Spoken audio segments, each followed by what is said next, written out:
குஜராத் மாநிலத்தின் ஆனந்த் நகருக்கு அடுத்தபடியாக சென்னையில் வாடகை தாய்மார்களின் எண்ணிக்கை அதிகரித்து வருகிறது. அதே நேரத்தில் இதற்கான விதிமுறைகளும் சட்ட திட்டங்களும் வகுக்கப்படாததால் ஏழ்மை நிலையில் உள்ள பெண்களும் ஏமாற்றப்படும் சம்பவங்களும் அதிகரித்து வருகின்றன.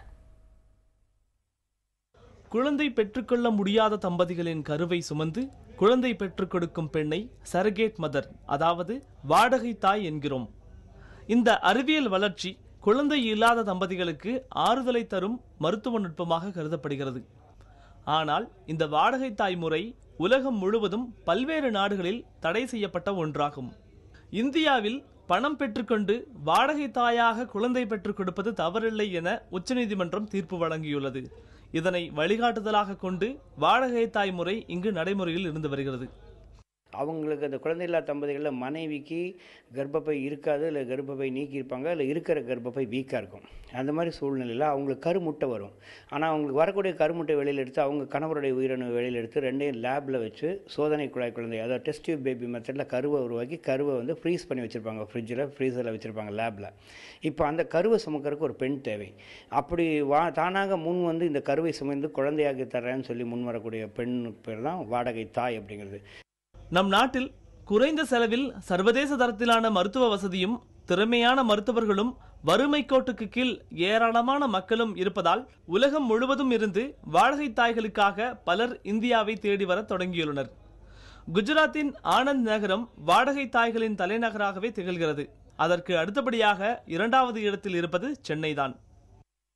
சரகேட் மதர் ஒரு 40 நாடுகளில் வந்து தடைப்பட்டது. சிவியராக ஆஃபென்ஸ் இது. வாடகை தாயெல்லாம் பற்றி வெளியிலே பேச முடியாது. ஆனால் இந்தியா பொறுத்த வரைக்கும் முழுக்க லீகல். வாடகை தாயாக ஒரு பெண் வந்து வாடகை தாயாக இருந்து மற்ற குழந்தை இல்லாத தம்பதியில் குழந்தை பெற்று கொடுக்கலாம், அதற்கு தன்மானம் பெற்றுக்கொள்ளலாம். அப்போ வந்து ஏன் வந்து திடீர்னு சென்னையை நோக்கி உலகம் முழுவதும் இருக்கவங்க வந்து ஃபோக்கஸ் பண்ணுறாங்கன்னா, உதாரணத்துக்கு அமெரிக்காவில் ஒரு சைல்ட்லெஸ் கப்பல் வாடகை தாயை ஹையர் பண்ணி குழந்தைய பெற்றுக்கணுமா 75 லட்ச ரூபா ஆகும். அதே கப்பல் இங்கே வந்தாங்கன்னா 15 லட்சத்துலேருந்து 16 லட்சத்தில் எல்லா மருந்து செலவு சேர்த்து அவங்க குழந்தை கிடைச்சிடும்.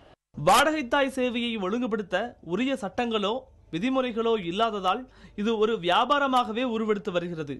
வாடகை தாயாக வரும் பெண்கள் இடைத்தரகர்களால் ஏமாற்றப்படும் சம்பவங்களும் நடைபெறுகிறது. வாடகை தாய் இருக்காங்க, அவங்களுக்கு ப்ராமிஸ் பண்ண பணம் சரியாக கொடுக்கறதில்ல.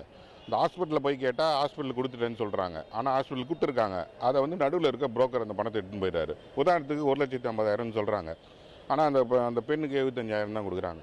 1 லட்சம் சொல்கிறாங்க, 50,000 தான் கொடுக்குறாங்க. 8 மாதம் அங்கே வச்சுருந்தாங்க. வீட்டுக்கு மாதம் 5,000 கொடுத்துன்னு இருந்தாங்க. என் குடும்ப சூழ்நிலைக்கோசம் நான் போயிருந்தேன். அப்புறம் பார்த்தா அந்த டாக்டர் வந்து எனக்கு 1,50,000 லட்ச ரூபா தான் கொடுத்தாங்க. 50,000 ரூபாய் அவங்க ஏஜென்ட்டுக்கு தருவாங்கம்மா, வாங்கிக்கோ அப்படின்னு சொன்னாங்க. அதுக்கப்புறம் வீட்டாண்ட வந்து பார்த்தா அந்த ஏஜென்ட் இல்லை. மாசமாக இருக்கும்போது அந்த ஹாஸ்பிட்டலில் இருக்க வரைக்கும் ஒரு நாளைக்கு 5 வாட்டி 6 வாட்டி வந்து பார்ப்பாங்க. சாப்பிட்டியாமா, என்ன பண்ணுற, ஏது பண்ணுற அப்படின்னு சொல்லிட்டு கேட்பாங்க. ஆனால் அந்த குழந்தை பெற்று கொடுத்துட்டப்ப எங்களுக்கு கவனிப்பு கிடையாது. வாடகை தாய்மார்களின் உரிமையை பெற்றுத் தருவதற்காக ஜி ஸ்மார்ட் என்ற தொண்டு நிறுவனம் செயல்பட்டு வருகிறது. இடைத்தரகர்களை ஒழிக்கவும் வாடகை தாய்க்கு வழங்கப்படும் சன்மானம் குறித்து முடிவு செய்வதற்கும் இந்த அமைப்பு உதவி வருகிறது.